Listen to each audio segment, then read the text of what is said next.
Hi, I'm Dr. V. Boykin, former single mom, stripper, felon, now two-time author, keynote speaker. I tell the truth about how to navigate challenging personal and professional situations. And I want to talk about feedback. And not the type of feedback that makes you feel all great that you put in your little folder and you pull out when you're having a bad day and it lifts you up. The other kind of feedback. The feedback that people usually think of when you say feedback. In fact, it's more feel bad than it is feedback. And the problem with feedback that makes you feel bad is it typically, number one, is about you personally instead of your role. And number two, it doesn't come with a required or requested process change. In the workplace, when you talk about the performance of someone's job or something you want them to do different or differently, and there isn't a process change attached to it, you're really just kicking them when they're down.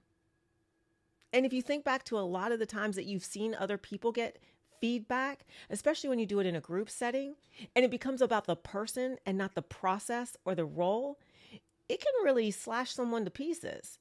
Now, they'll probably never say, hey, that didn't feel good, but we all know it doesn't feel good.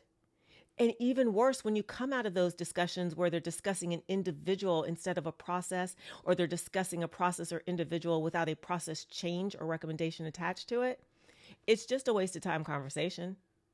It's the most expensive catch-up conversation you can have.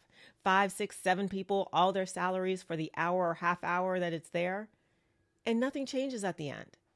So my request that everyone consider within the workplace is that when you want to give feel bad, change it to actual feedback and talk about the requested process change.